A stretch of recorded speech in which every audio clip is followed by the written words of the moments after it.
honestly, my joy at seeing people, I'm just gonna start recording it. I'm recording my joy. Ah, here's Danelle. Hmm.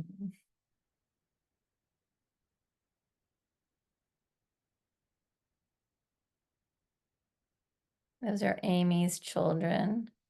There's Naomi. There you are, champions. Mm.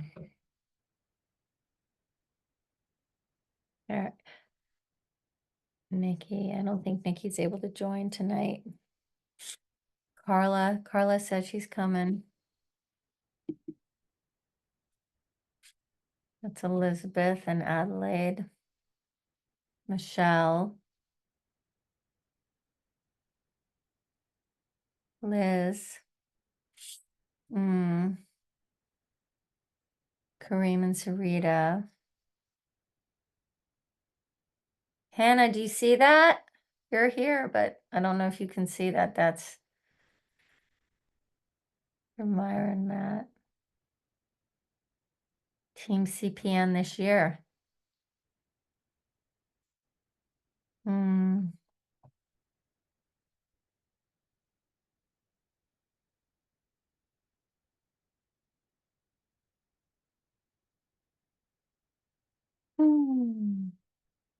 We're not going to start right at 8 o'clock because we're going to give, or top of the hour, we're going to give people time to come in.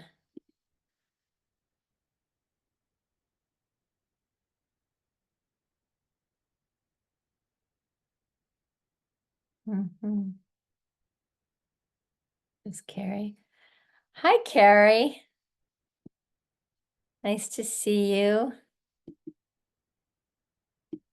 And Danelle, I can't see you. If you can hear me, it would mean a great deal if you're able, if you're not putting spaghetti into your mouth while you eat dinner, if you would turn your camera on. Really, really love seeing faces. Hi, Amy. So good to see you. And Carrie just came in. And Billy just came in. Hi, Carrie. Hi. Hi. Nice to see everyone. Michelle just came in. Yay. And Daniel, this is so nice.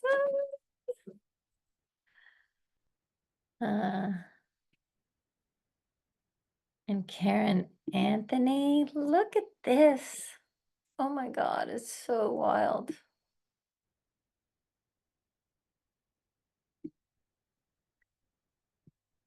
Oh, hi, Karen. It's really good to see you. It's been a while. I'm so glad to see you. Nice to see you too. Hi, Daniel. You've got your producer earphones on. Hi, how are you? Hi, Hannah. Oh my gosh.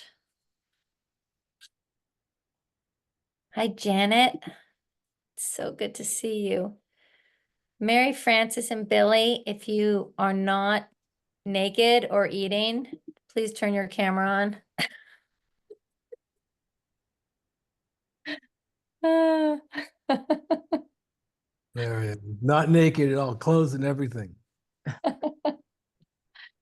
Oh, it's so good to see everybody. There are a lot more people who have registered, so we're going to give them time to come in. But I can start babbling with happiness at the sight of you until they do. Yeah, it's really good to see you. Oh my gosh. Really good. Give this a few more minutes, like maybe like 1 or 2 more minutes. It's so good to see your faces. Wow. It's kind of weird because what you may know, I mean, obviously we at CPN use your blog. I mean, we are sharing your blogs and your videos, whether you wrote for us or recorded a video interview or blog post with a audio podcast with us, we use it a lot. So we see you. And then, so the staff who's on here that does external presentations has seen you in your recorded form. But I most recently just went, Billy and I, when we'll do some introductions in a second, Billy and I have made 2 videos, one of all the voices video for the first 5 years, and then all the voices video from the second 5 years. And so I've actually been watching your videos. So it's just neat to see you again, in live, not in the video. All right, Mary Frances. Well, hello, everyone. We'll go for like maybe 1 more minute and then we'll get started. There are a few people on here who I don't think I've met before, or we've met. I don't know, Janice, that I've met you. And I don't know, Frank, that I've met you or that we've met you. Maybe we have, but I'm just saying hello to you. And who else? Everyone else I think I recognize. Thank you for giving us your evening. All right, so I'm going to start sharing my screen. All right.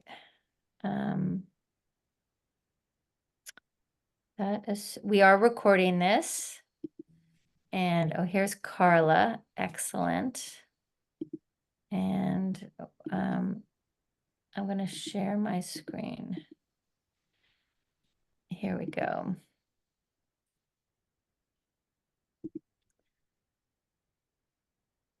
I am really delighted to see you all here tonight, and we are gathered here because we had an opportunity.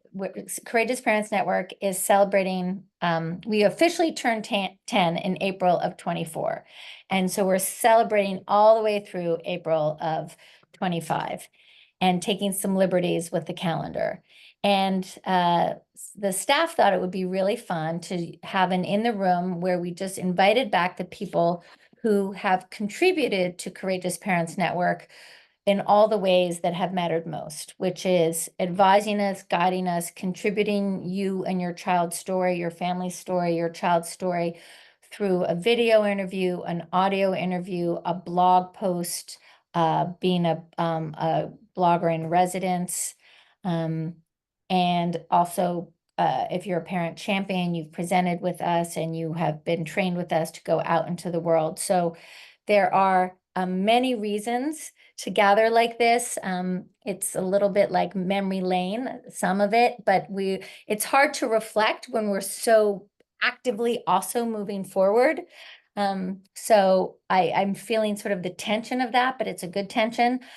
I thought we'll very briefly just talk about the origins of CPN and then get into, for those of you who might be curious, and then get into sort of why you contributed and how you think about it and anything else you want to share. So for those of you who don't know, I started Courageous Parents Network in 2014, inspired by all the things that had helped my husband and me with our daughter, Cameron. There she is on the left, and there my family is on her 2nd birthday, which turns out was 5 days before she died.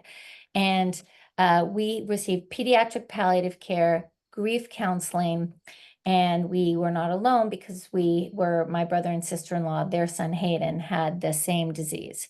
So it was the community of other parents who we could have conversations with about our care goals and decision-making about medical interventions and learning from Hayden about how children with infantile Tay-Sachs respond to hospitalizations, thinking about tube feeding or not tube feeding, and then literally my husband, Charlie, being at his nephew Hayden's bedside during Hayden's end of life, and coming back to me and talking to me about that, and then me seeing my brother and sister-in-law after and having their example all of that informed the Seed of Courageous Parents Network. I wanted to promote the value of palliative care to families who might not know what it is and help clinicians who were not palliative specialists understand why palliative care is not end-of-life care, it's not hospice care.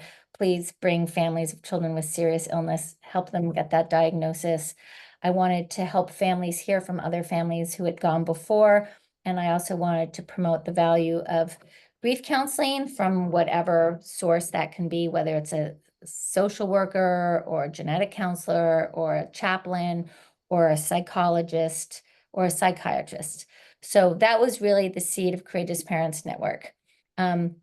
So it started with my one story, but then it was time to interview other parents because, it wasn't interviewing me. It's like, okay, so who are we going to start with? So I started with the community I knew, which was the Tay-Sachs community, and Billy Parker, who's here tonight. Billy has been with me for every single video interview that we have ever done in person. And Billy, you raise your hand, Billy. I'll pin you to the top for a minute. Billy, spotlight for everyone. This is Billy. Billy has edited every single video that we've recorded on Zoom or in person. Billy has edited. So Billy is a key member. Billy and I drove up to New Hampshire, interviewed Mom Kate, mother of Brooke. And then we drove to Grafton, Mass, and interviewed Carrie, mother of Kai. Carrie was a vital contributor in the early, well, I was just starting CPN because she validated the impact that palliative care had for her with her son Kai and decision-making with Kai.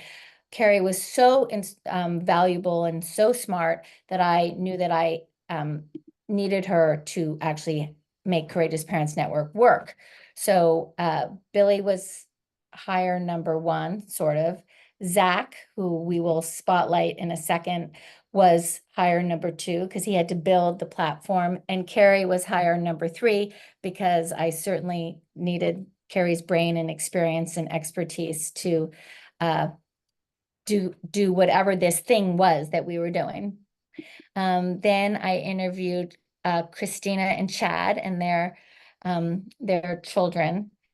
And they at the time were already bereaved, but Chad was the first dad that we had interviewed, and it was really powerful to hear him talk about what it felt like to go to work and leave his son and be jealous that Christina got to stay home with him. It was really, and Billy, we had to work around the barking dog and the FedEx truck in the background. Beep, beep, beep. I remember that video interview so well. And then we went up to New Hampshire and visited Joy and oh my gosh, Joy and Bruce and their daughter Cora, who was fairly newly born and has trisomy 18 and is thriving. Cora is thriving, which is a beautiful thing. And that they were a great interview. All the interviews are great, but Bruce was great because he was like, I want them to tell it to me straight. And Joy was great because she was like, she's an animal veterinarian and she worked with horses. So she also had a sophistication about hearing these things.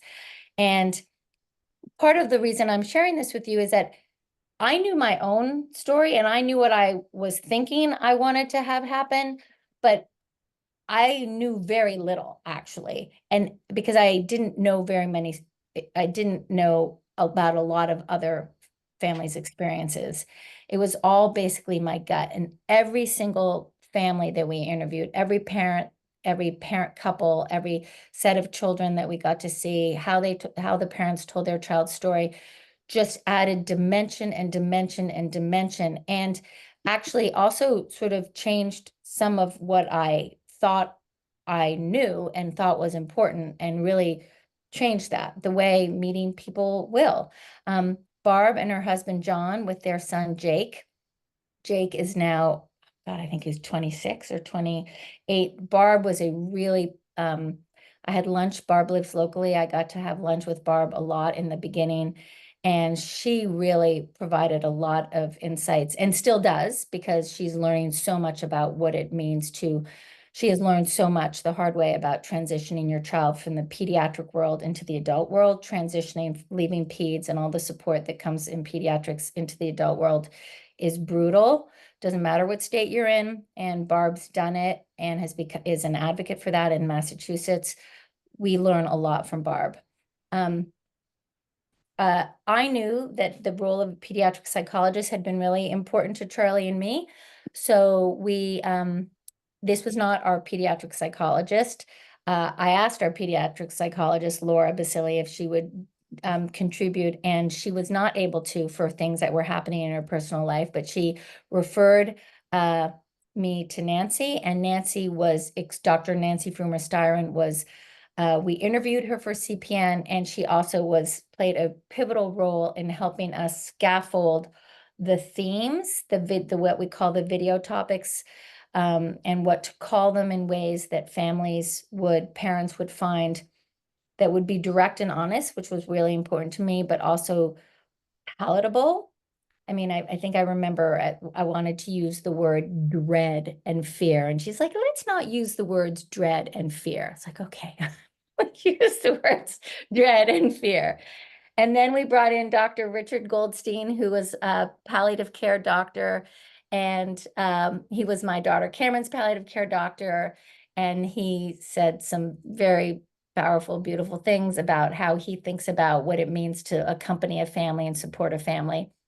His content is up there, and I wish he was here tonight, but he's at a conference in Denver.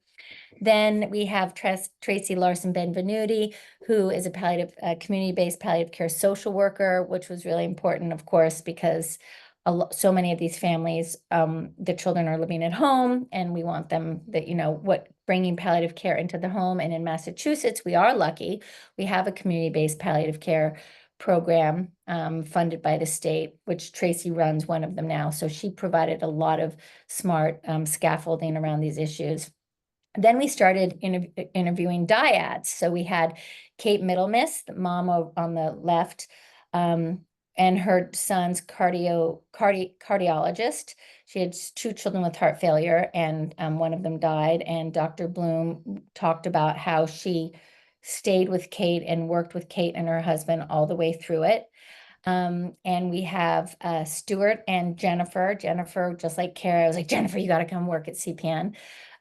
We interviewed them with Dr. Pat O'Malley, who was their son's, Ben's palliative care doctor, and they provided more wisdom, especially because Ben lived to be 18. And that was a very different trajectory than what I had with my daughter, Cameron. And Jennifer is the 50% of the brains behind the content, the breadth of content that we cover in NeuroJourney. And that is, which I hope you guys know, and that is because of what she did with Ben.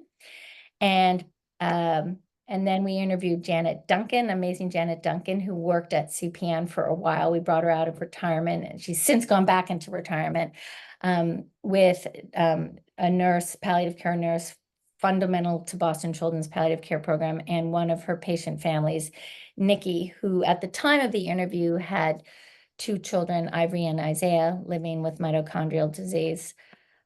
Nikki's, by her own admission, badass and awesome. I mean, everybody's awesome. Then more recently, I'm skipping way many years. Most recently we've interviewed Naomi and her son. We didn't interview Noah, but there's Naomi and Noah, and Naomi's now one of our bloggers, and Noah is thriving. And Naomi will tell you that Nikki's interview was really, really impactful for Naomi. She found Courageous Parents Network on her own because it's helped her think about decision-making around medical interventions. So that was very validating. And then we interviewed Nate and Catherine, whose son Joey was diagnosed prenatally with a rare and always fatal condition, and they elected to bring Joey to term, and he went home and lived 2 powerful, difficult, but beautiful weeks at home, and they talk about all their decision making.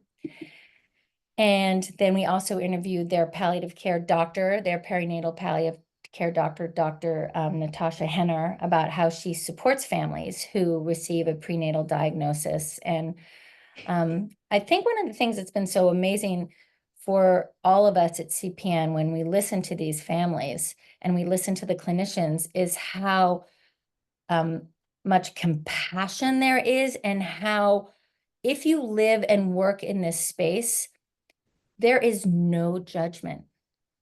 And I began Courageous Parents Network with a fair amount of judgment. I thought there were right and wrong ways to do this. And part of my secret agenda was it wasn't an agenda, but I was like, I'm going to get to the bottom of this. I wasn't going to promote my agenda, but I was like going to get to the bottom of it. And what I've gotten to the bottom of is that there is no right or wrong way to do this. And we know every child is different and every parent is different, and the parental love looks so beautiful and manifests in many different ways and many different decisions. And the clinicians who devote themselves to this work in these families are so extraordinary. And it has been truly one of the greatest gifts of my life to be witness to all of this. And I know the staff feels the same way. Most recently, we interviewed Goldie and her husband, Josh. And but so what we have thus far interviewed over about 80 families on video, and clinicians, families and clinicians. And this is just a snapshot of them, some of them. And we know that families share their journey to support and equip other families, which is so beautiful, build a sense of virtual community, and also create a legacy for their child. And clinicians contribute their time, volunteer their time, and commitment because of their commitment to caregivers. And they also learn a lot from these families. This is the breadth of content that we cover in terms of topics, if you will, from beginning all the way through, from receiving a devastating diagnosis or a serious diagnosis. Devastating, Nancy Firmus-Darwin would not approve of the word devastating. A bad diagnosis for your child, all the way through to, if this is the reality for your family, your child, end of life and into bereavement. And we did not, when we founded Courageous Parents Network, it was not there to support bereavement. It was there to support families in the before, because of our conviction that the better the before, the better the after. But a significant number of the families we interviewed are bereaved. So we interviewed them about their experience in bereavement, and that has become a real destination for bereaved parents to be able to go online and hear from other bereaved parents and really see that to put it, if they can do it, I can do it too. All right, so to be clear, obviously, it started with me and this idea I had, but it has only been because of the incredible staff and then the contributing parents and clinicians. So Carrie was hire number 3. She's not featured on the slideshow, but Zach, our amazing platform engineer, was hire number 2. I was hire number 1. I do get paid a salary, just to be clear. Everyone who works at CPN is paid, and including the people who contribute as champions and things. This is, you give of your time in the room. We recognize you, we respect you. Bloggers, we pay you because you are professionally contributing. Okay, so Zach was hire number 2. There's Zach, and this is why you can read what he says, why he lives and works and at CPM, and that's his daughter Simone. And there's Billy, who has been there from the beginning. He's not officially on staff. He just he's basically on staff, but he does all these other cool projects, so we don't get to claim him entirely as our own. Carol, who does our communications and marketing, and makes sure that the language we use is consistent and clear. And she and Jennifer are the brains and words behind everything you see in NeuroJourney, with Dr. Hauer from the medical perspective. But there is not a word on Courageous Parents Network that Carol has not touched, and has learned more than she ever wanted to know. Jennifer, of course, most of you probably know Jennifer. She is out there with me all the time, engaging with families and clinicians, and very especially patient groups and industry. She is our lead point person with industry and patient groups, and our bloggers in residence and our parent champions. Then we have Allison, who helps me with communications, marketing, and fundraising. And Claire, Allison's a mom, I should say, and Chrissy there, who does all of our provider outreach. She's a pediatric psychologist. So when Chrissy applied for a job to do clinician outreach after Janet left, and she was a pediatric psychologist, I was like, oh my God, this is perfect, because it started for me with that psychologist, Nancy Furma-Styron, and the fact that we might actually have a psychologist as part of our team was beautiful and important, and Chrissy has been invaluable ever since she joined. Claire, who is the youngest member of our team, and thank God, does all of our social media and create all those beautiful posts you see on Instagram and Facebook and stuff behind the scenes. That is because of Claire, and God bless Claire, because she doesn't have any children, and she is allowing herself to look at stuff that is very difficult. And I think it shows a tremendous amount of courage on Claire's part that she's willing to do that. And the same can be said of Devin, who is our most recent hire, even though it's well over a year. Devin started 2 years ago, and he works with Zach on the platform. He does all of the engineering, and he and Zach are really the power behind the platform of CPN, of NeuroJourney. Okay, and so just where we have come is, I would say that we really sit at the intersection of parents and pediatric clinicians, which which I had not anticipated when I started Courageous Parents Network. And I think that's actually a thing I would say about so much of what we've done with CPN is it's organic, and it is because of what parents and clinicians have contributed. So it's ever evolving.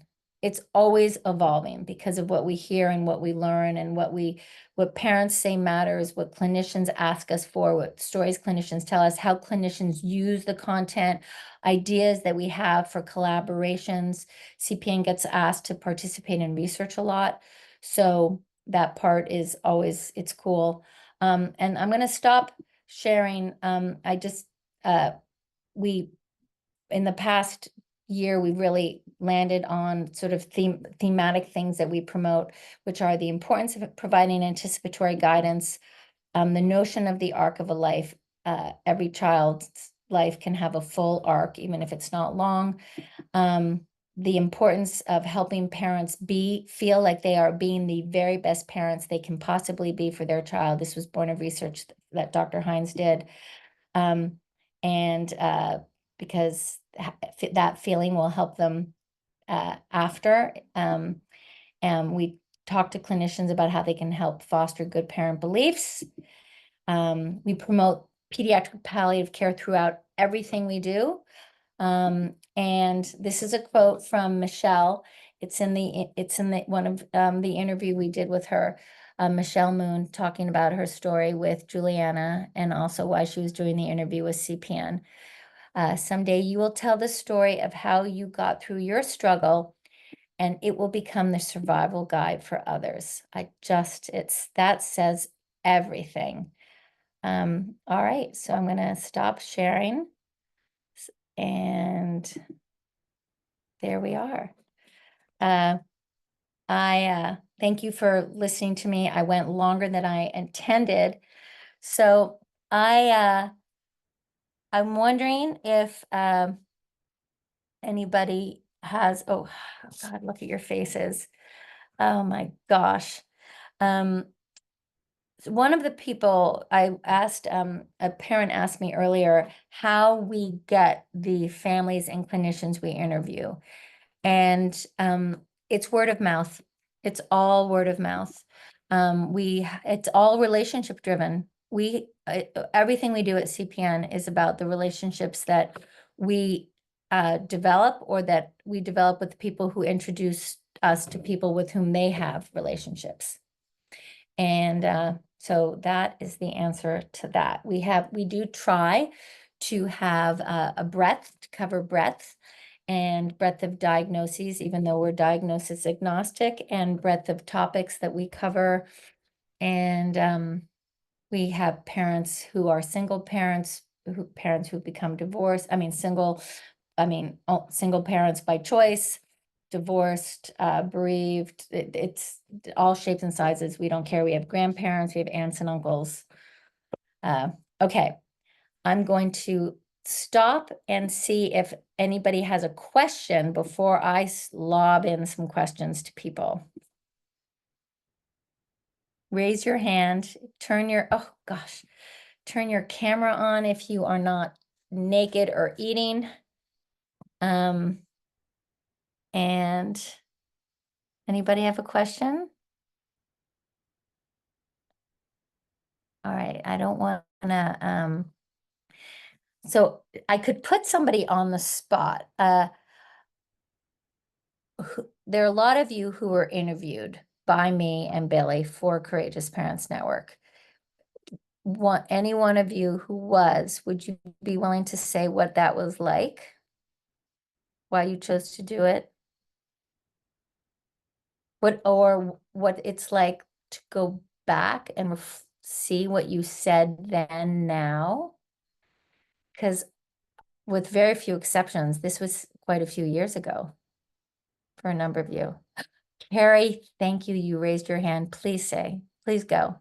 And of course, I have so much to say, but I think that question has changed so much over, like, it's really interesting and this is over 10 years now for us, for my story.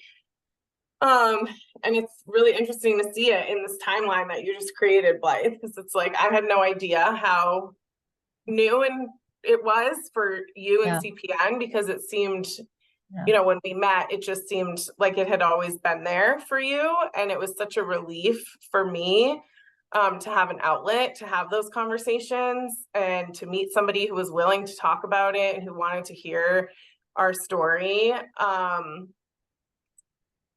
And also, like, thinking about it, I definitely remember feeling really worried about, like, am I going to say something that is, something about my story with my family, with my husband, my husband at the time, that I would regret, or was I going to share something that, wouldn't feel right later? I do remember worrying about that. I think especially within, like, my marital situation, because we were headed to divorce, and I, was just really careful to kind of protect where we were in the moment, but also really, really wanted to share every minute of Kai's life with you, because that's why we met. And I think over time, it's been really helpful to have, those interviews and things that I've written and things to look back on. I haven't done it much lately, but in the early years, and by that I mean probably 5 years at least, I would go back and look at, like, who I was in that moment and what I felt in those moments, which is, definitely feels different now. But I think that is, I really cherish having that. And I really love that so many other people here on this call and in CPN, embedded in CPN, have that for themselves as well to look back on. Thank you, Carrie. Any other parent who we interviewed? I know there are several of you. Carla, you're here. Oh yes, Carla, there you go. Go ahead. I came to this because of relationships, with Blythe, because I also had a child with infantile Tay-Sachs. And I feel so passionately about the outreach of CPN and the breadth of it. Like you say, diagnosis agnostic, and the journey that you took to find that there are many ways to be a wonderful parent, to be a parent with courage, and to go through the process without regret. But the interview that I did with you almost is entertaining to me because it was about showing up with my mom to talk about grandparent assistance and what it was to have the and of all the things I could have been interviewed about, that was like 100th on my list. And it ended up being a wonderful gift to be able to share with my mom post fact and create a narrative that was kind and present and slightly off the center of what perhaps she's not a traditional grandparent, and I'm maybe not a traditional daughter. So I appreciated that it was that topic. So I won't be able to think of Courageous Parents Network without also thinking of the courageous grandparent. Yeah. And that there are many ways to do that also. Yeah. Oh, I love that. Yeah, that was a fun interview. It was during COVID too. And we were all in our little boxes. I am seeing your question about what's the greatest challenge has in its outreach to clinicians, and we will talk about that. I'm going to put Jennifer in the hot seat for a minute because you, like Carrie, were interviewed and then now you do this. You went from being an interviewee to now this is the work that you're like doing. How would you describe that transition? I think it was a slow transition, if you'll remember, because you sort of had to rope me in slowly a little bit at a time after the interview. And largely, I will be honest with you, I had to consider whether I wanted to swim in a space that I had experienced and could I cope with that, and could my family cope with that experience if I was talking about these kinds of issues at the kitchen table, for example, after we had all sort of just come off of it. What I have found is that it's very embracing to do this work. And one of the reasons why I like to do it is because it keeps my bond to my son Benjamin stronger in many ways. There are times when I do the work and I feel like I'm sort of giving away too many bits and pieces of him along the path, because I think one of the strengths that we have at CPN is that we offer our experience up. And I don't mean just me and Blythe and the staff. I mean, all of the people who have contributed to CPN offer up our experience with such generosity and such honesty. And that takes a brave and courageous amount of vulnerability. Yeah. And it's hard. I think when I look back at my interviews, I sometimes think, wow, you were doing okay for somebody who was only 9 months bereaved. And then sometimes I look back and say, I wish I had known all of the things that I've learned my position here at Courageous Parents Network, especially in the production of Neurojourney, which was really an exploration of watching my son's life play itself out in a more academic fashion. And I wish I had known those things along the path. But again, that's rewarding because I know, or I hope, because I don't know, that there are other parents that are more empowered and less vulnerable in that way that I was. And so, I mean, that's how I think about it now. Thank you, Jennifer. I want to ask Billy. Is Billy there? Billy, are you Billy? Is he? I'm trying to see, make sure he hasn't turned. Billy, I'm putting you on the hot seat. And then Kate Nelson, I'm gonna go to you after. I'm just queuing you up to help with that question from Carla. Billy, what has it been like for you? I mean, you've either done all the interviews or watched the Zoom interviews and edited them. What has this been like for you? It's been amazing. I mean, I was really taken by that slideshow at the beginning where there was just like this huge just increase of people and people and people in it. I didn't realize how many people we've actually interviewed over all these years. And it's really hard I don't think we've ever conducted a bad interview. I think when you say, oh, that was one of our best ones, they've all been amazing. Yeah. It's really been so, people say to me, how can you there's just so much pain in this process. And for me, it's more like there's just so much love. I mean, really, all these families, that's at the heart of all of it. And that's what sort of keeps me going. I find it really, really amazing. And I never get tired of it.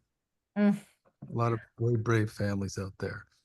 Well, you were very, they are very brave families, but I will say, like, in those first few families that we interviewed, like coming in and like, I remember coming into Kate's house and Brooke was really sick when we arrived in their house in New Hampshire, and she was clearly approaching her end of life. And I remember looking at you going, this is a lot for Billy. Like, I recognize what's happening here, but does Billy Billy can't recognize this. This was not his experience. And you just hung in there. You've hung and you did not wilt or Well, I think we both took our cues from the parents. I mean, Yeah. in every one of these households, you're walking into an abnormal situation that's been normalized, right? So you just kind of have to sort of jump in and go with the flow. And I didn't find it very challenging. I found it very heartening. So. Kate, before I go to you, I know we have several bloggers here. We have Karen, we have Daniel, we have, I'm not even getting this right. Karen, Daniel, Laura, you've blogged for us. Amy, you were a blogger in residence. Can you talk about what that was like to write for CPN? Or write for the CPN blog, not write for CPN. Does one of you want to say anything about that? I'd be glad to, Blythe. I recall my first interaction with CPN was in one of in the rooms for Grief as a Superpower. And I just remember being so taken with the topic and then the audience and the questions. And I felt like I had found my tribe because I had not found anyone who talked as openly about palliative care and children with complex medical conditions before. I watched that or I attended that seminar. I sent my first blog that evening and Jennifer responded to it the very next day. And it's just been such an honor and a pleasure to be part of this community and to just feel have such kinship with everyone. And I'm so grateful for the relationships that have come about me finding that webinar randomly. Yeah, thank you, Amy. Yeah, your conversation with Erin Flanagan has been, we use that a lot about how you and Erin took care of your girl. Karen. So nice to see your face and hear your voice, Blythe. I started out with a couple of pieces and I didn't even think of myself as a writer. And I said, oh, I found CPN through someone I knew at Children's Hospital where my son was treated. And I started out with a couple of pieces and I thought, oh, well, that's good. But then Jennifer and I talked and she said, maybe I'd like to do more, maybe on some regularity. And there were two things. One was, it was just this very precious thing to take all of the things that I learned by the seat of my pants and not have them just go away. To know that putting them here meant that someone else might read them and learn or feel validated or think, I don't like that idea, but I have another idea. It just meant that it wasn't just going to all evaporate. And that was really powerful to me. And it kept inspiring new things that I would never have thought were ideas to think about writing, from the idea of what's it like to go through the holidays, to what's it like to be the sibling, to grandparents, to like all kinds of stuff. I wrote about being an organ donor, and I wrote about his really dark sense of humor and how that was okay, because I knew that this community would sort of get that and like that, because that's what you have to live with. And that was really very meaningful for the content side of it. There was also the personal side of it is I got to be a writer, which is not a thing I got to I thought of for myself, and it was really fun to exercise those muscles and to have you all be so welcoming and so supportive of that and say, yeah, go ahead, whatever, it's got to fit in the space, and whatever your ideas are, your voice is okay, somebody else's voice is okay. It was really fun to play with that in that space, and it felt wonderful to do something constructive with something that had been heavy and difficult. Mm, And I felt that really transformative. I love that. Something constructive with something. And Yeah. Karen was our very first blogger in residence, a program that we now have funded with outside funding. And it has lived on and grown. We've grown from one blogger. I think at points we have different bloggers, but we've had up to 4 going simultaneously, bloggers in residence. And so it has been I appreciated that Karen was my very first one. She was like, we were sort of baking the cake as we were building it, and I was happy to have that shared experience with her when I brought the idea forward to her. So it turned out great. Can I put Eric, can I put you on Eric Schermerhorn, can I put you on the hot seat for a minute? All right, so Eric, CPN interviewed Eric and Hannah. Wait, did they just go away? Interviewed Eric and Hannah about their son Sage and their experience with their son Sage. And they were actually introduced to us by, I think, Janet Duncan and Marcia at Boston Children's Hospital. They told us about Hannah and Eric, and I think they thought maybe Hannah and Eric would, not only were they an amazing couple, but they might find it how other people would learn from Hannah and Eric because of who Hannah and Eric were and what they did with Sage. And so we interviewed Hannah and Eric, and then Eric became edited a lot of our when we did turn some of our interviews into podcast or audio stories, they're not podcasts, audio stories. Eric did that and really made them beautiful and put them with music. And we've fallen off doing that, not out of a lack of commitment to the idea of it, but just a lack of bandwidth. And I'm just acknowledging that. But I wonder, Eric, what it was like for you to do your own interview, you and Hannah do your own interview for CPN about Sage, and then to listen to other people talk about their stories, both clinicians and parents. I mean, you've heard some really powerful, intimate stuff. Yeah.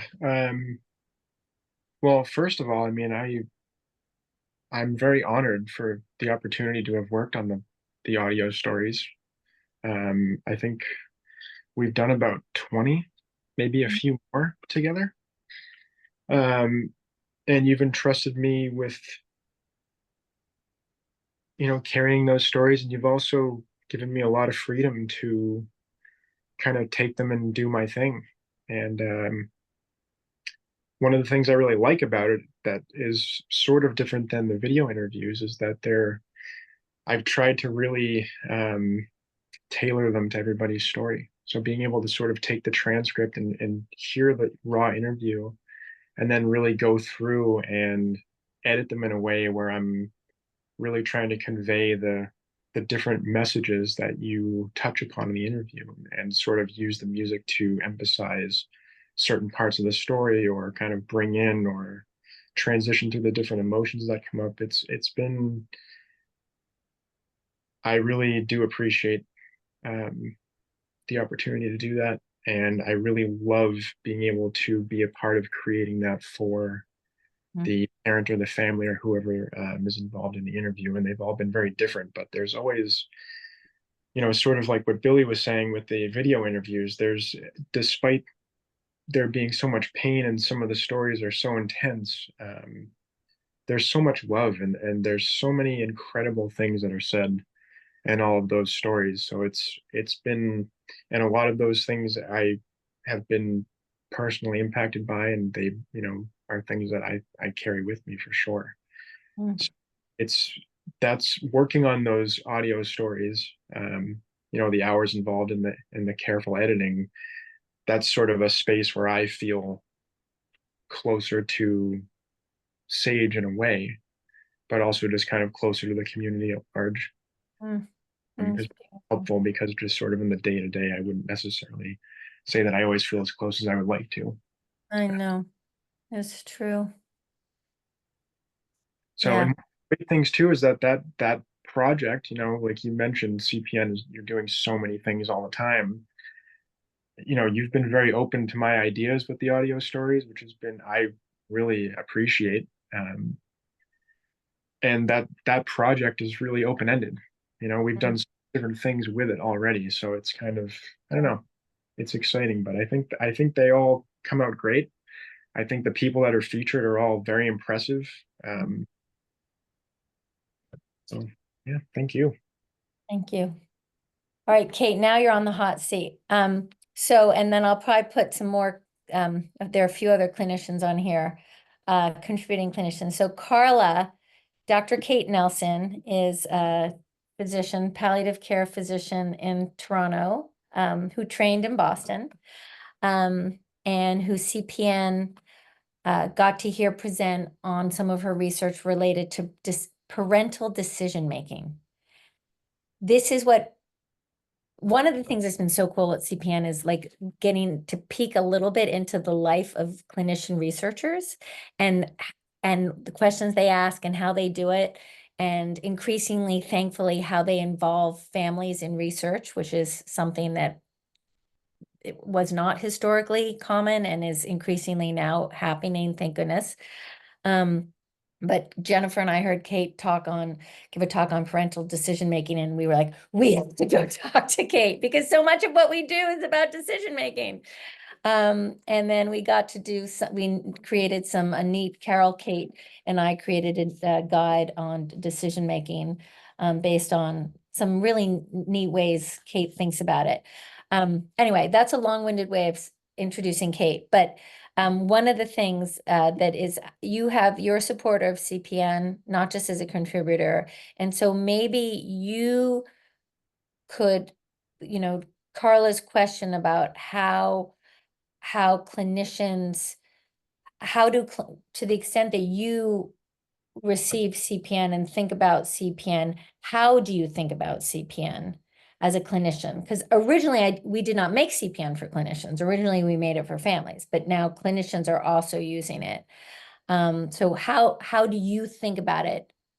And there's no obviously wrong answer to that, or right answer, I should say. And then and we can talk to this ourselves. What do you think are some of the challenges for clinicians to incorporate anything that's not part of the real critical path for their work? Because CPN is not critical path. Okay, so you asked me to be on the hot seat a while ago. So I was thinking through what could Blythe possibly ask me? How could I prepare for this? And that was not at all what I was prepared for, which is really funny. But what a lovely introduction. Thank you so much, Blythe. And I have to say, every time that I see that I have a meeting with you and Jennifer on my calendar, it like makes my whole day. And I also wanted to give a shout out to Janet Duncan, who trained me and is a big part of how I practice now. So it's really cool to be on a call with her. I haven't seen her in a long time.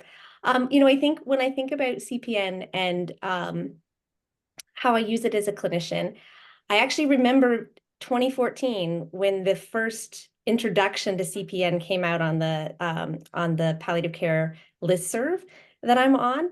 And I was taking care of a family right at that time whose mom was just really struggling with feeling like nobody understood what was going on for her. Like nobody got it. And I remember being like, oh, I actually now there's something I can offer. There's somebody that I can connect her to. So I remember printing out a copy of the advertisement that had the website on it and taking it to her and saying, I think this will help you.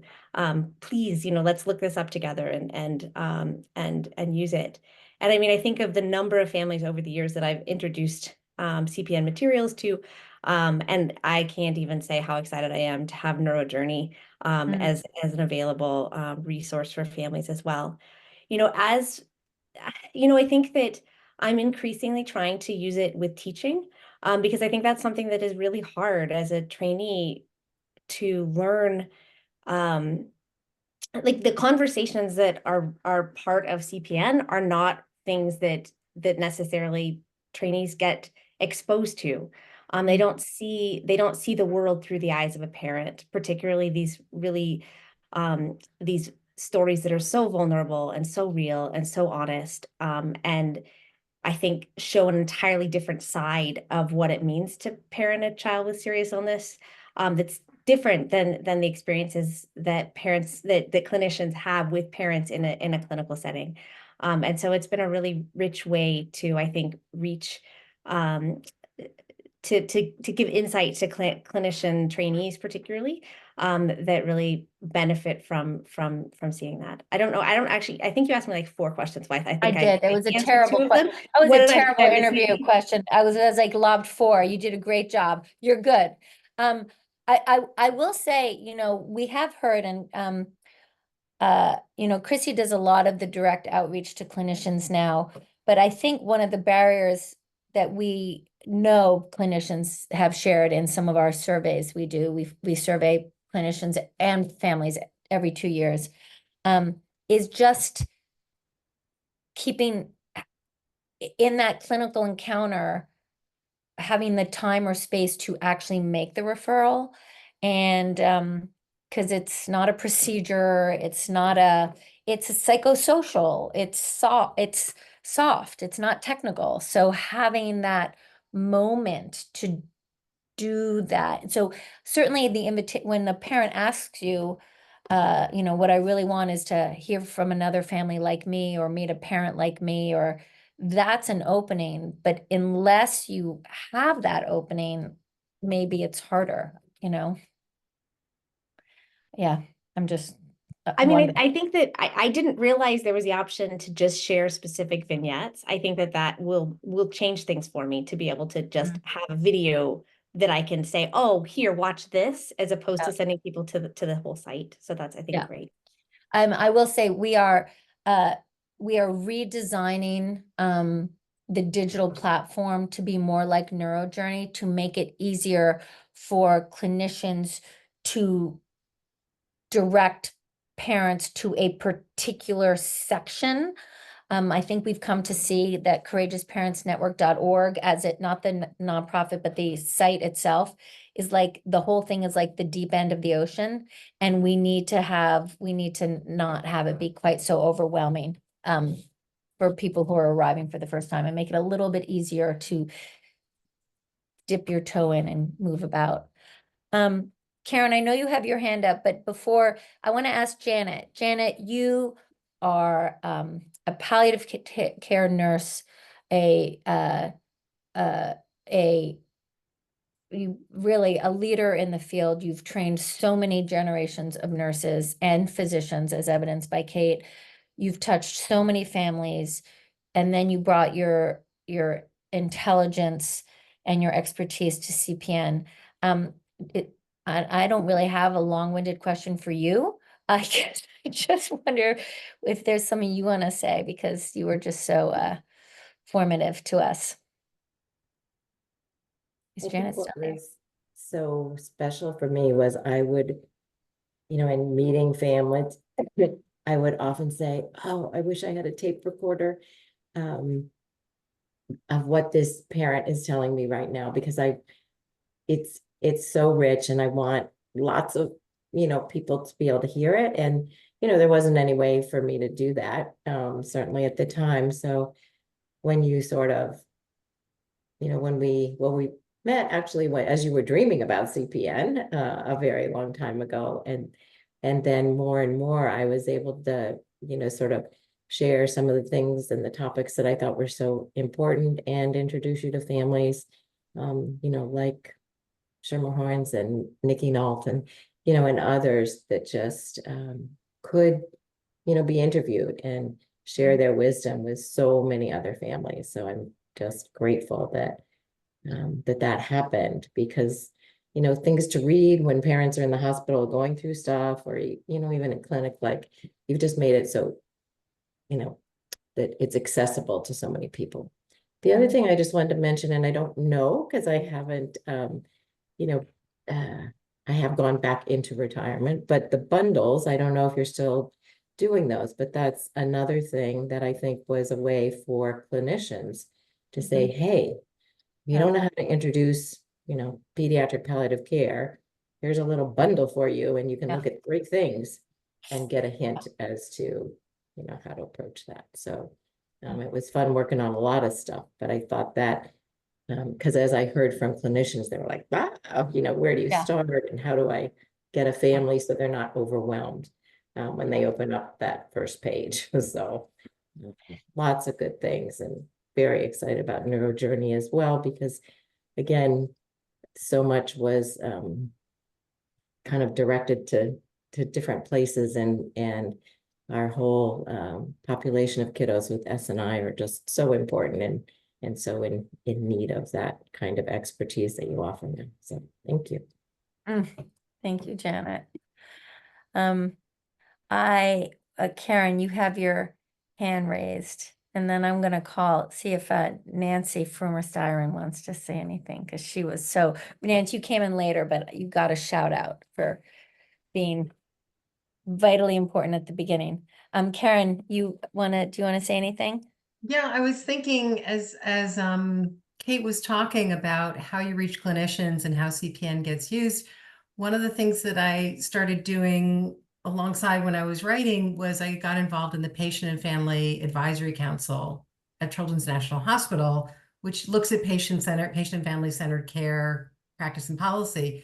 And we've done 3 different grand rounds now on different topics that you would find on CPN, about communication, about the impact on the family. And this most recently, we did one about defining hope, where we had clinicians and parent and family members talking about that sort of thing, and then giving resources at the end of like, if you want more, CPN was one of those resources that we gave, because you're going to hear it had so much credibility. I know you were thinking we were really about the families and the clinicians weren't there, but it has so much weight to it because you have those clinicians in there, that I think other clinicians are saying, oh, well, maybe I can listen to this differently, but it has the emotional impact because you've got families in there talking about it. So that's a way to reach the clinicians. And it was having both was so powerful. Yeah. Thank you. I mean, I think we have learned that we really do sit at that intersection of parents for parents and clinicians for parents and clinicians for clinicians. Well, everybody is in there together, because as it's the shared enterprise of caring for a child and family. And we think of it, I should say, as a shared enterprise.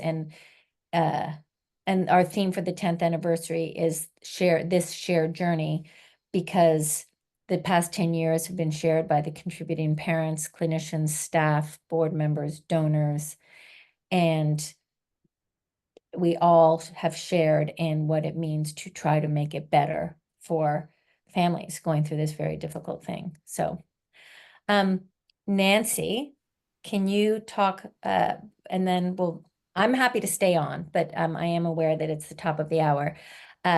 You were formative at the very beginning. You were the first clinician we interviewed. You helped frame both in terms of I remember going to your office after I had like these 3 interviews. I'd interviewed Kate, Carrie, and I can't remember who else, and Barb, and I said, okay, these I think are the topics, and I think this is it. And you helped me.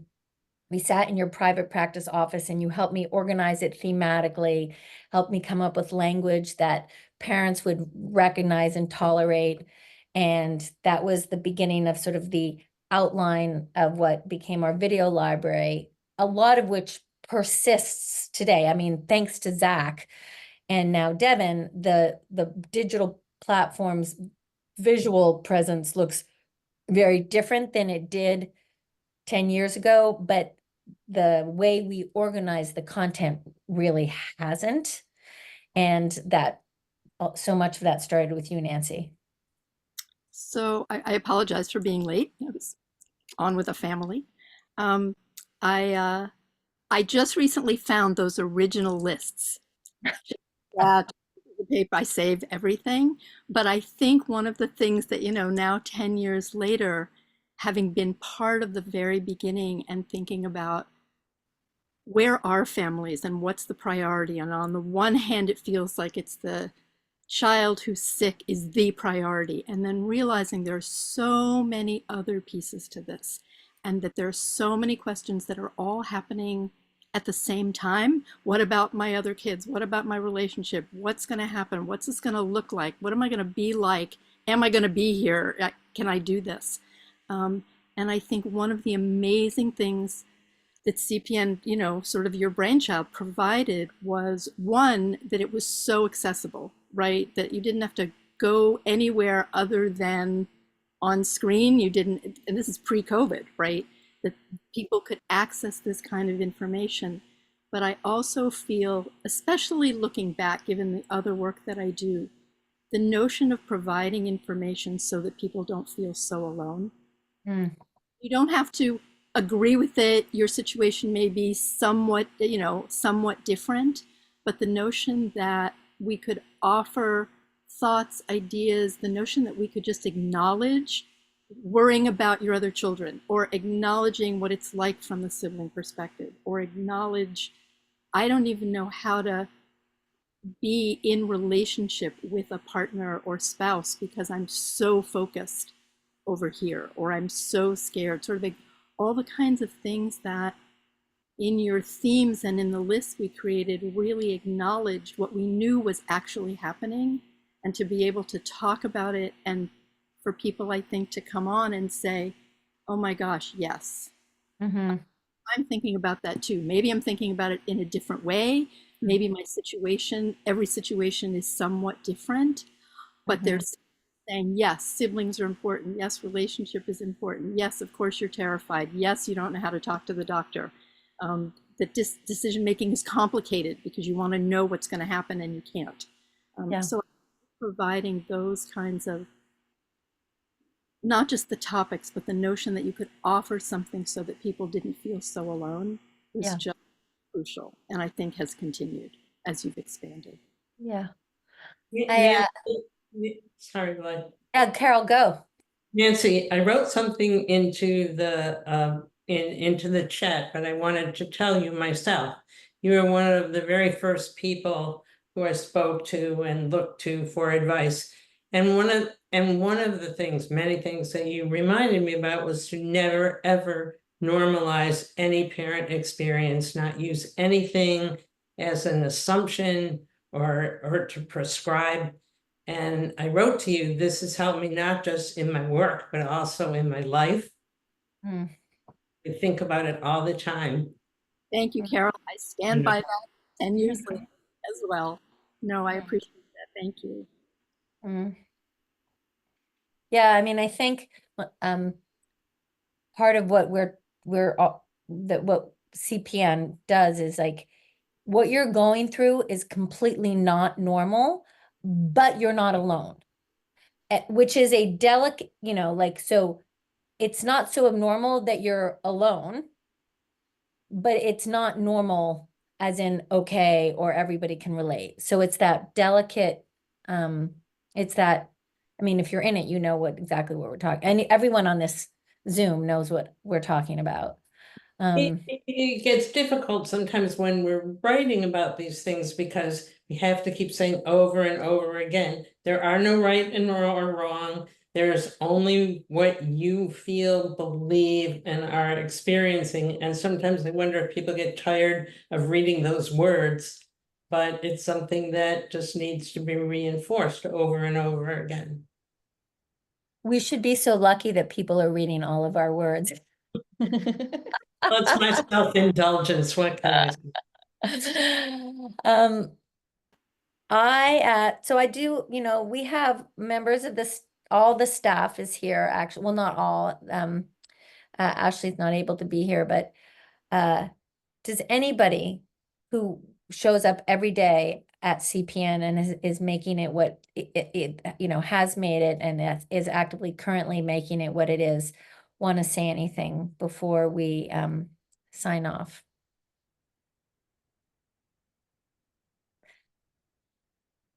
Oh, I'll just say Chrissy. really fast. Oh, Zach and then Chrissy. So I'm Zach. I'm the lead platform engineer and have built websites for Blythe since 2014, the dawn of the internet. For CPN. For CPN. That's right. That's right. And I just want to say that I am, first of all, a bit like starstruck here. I feel like having worked on CPN for so many years and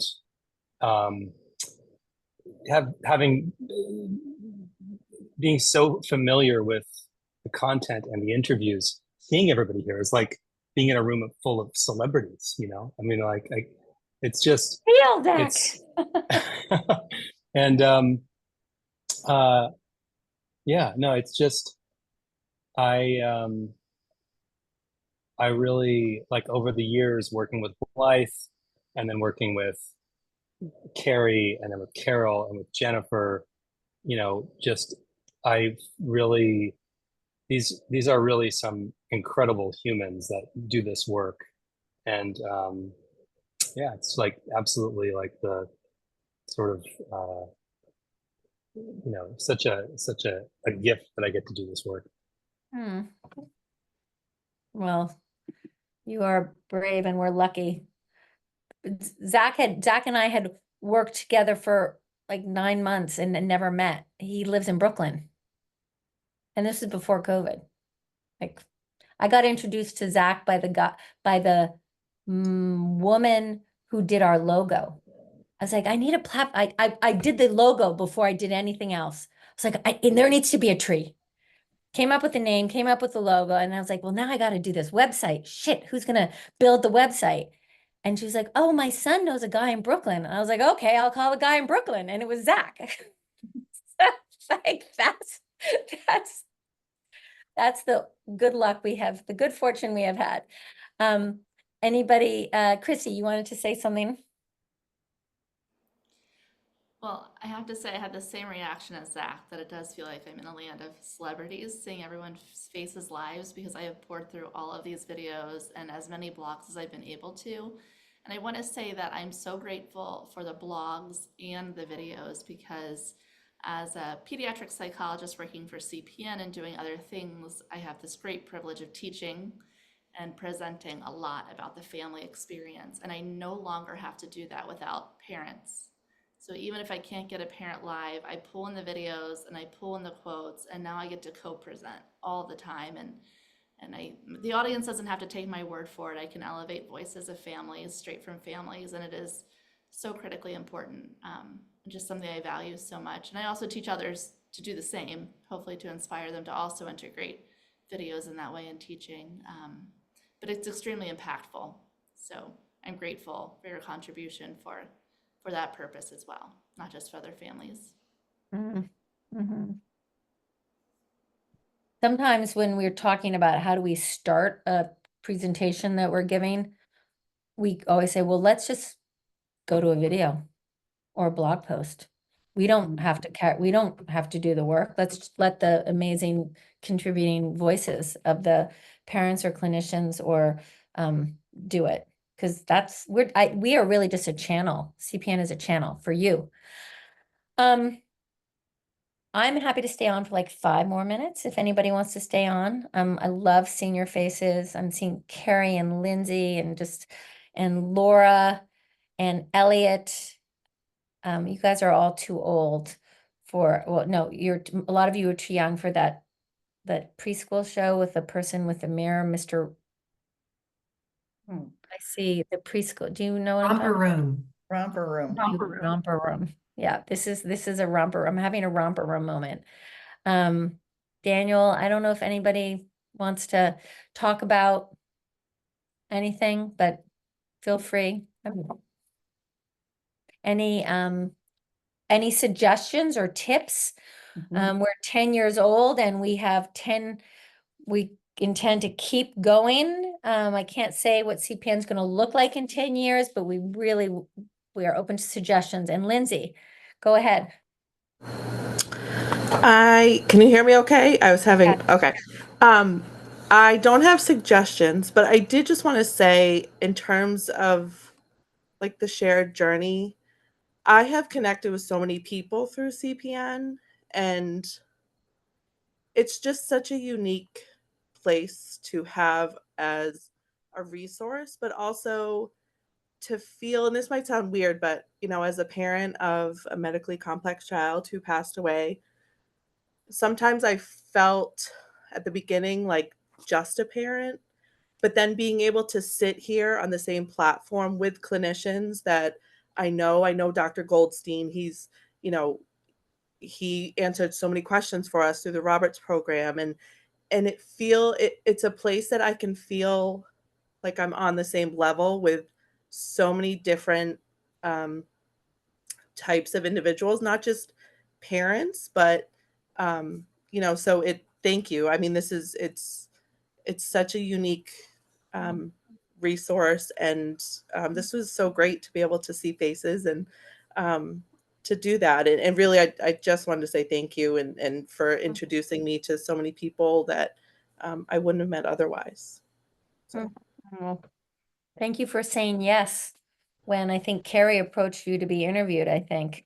Thank you for Yeah. saying yes. Yeah, thank you. And for including my sister, that was a big thing. Not a lot of aunts, I guess, are included, and that was really important for her. So again, just like a unique place, resource, platform that you include everybody. So yeah, thank you. All right. Anybody else? Any suggestions? Elliot, it's nice to see you. Laura, good to see you. Danelle. Tanya, I'm reading your comment. So Janet, Julie Howard, and Marsha met your son and worked with your family. I'm glad. Thank you for putting that in there. All right, well, we are really, really eager for tips, recommendations, guidance, referrals. Please stay close. There are lots of things, open the emails we send if you can. We try very carefully not to waste anybody's time. We know your time is precious. Share CPN with colleagues and other family members when you meet them, because the greatest thing that, greatest help after contributing is contributing and sharing. And I think the only thing that's really standing in CPN's way of, it's really not our way, but of helping more families benefit from the families that we are a channel for is awareness. So if you are inclined in your travels to share CPN with families you think might benefit, or colleagues where you work, that's huge. And just stay tuned for that which is to follow, some of which we know and some of which we're making up. We'll make up tomorrow. Okay. Thank you. Thank you. Thank you. Good night. Thanks, everyone. Good night. Good night, everybody.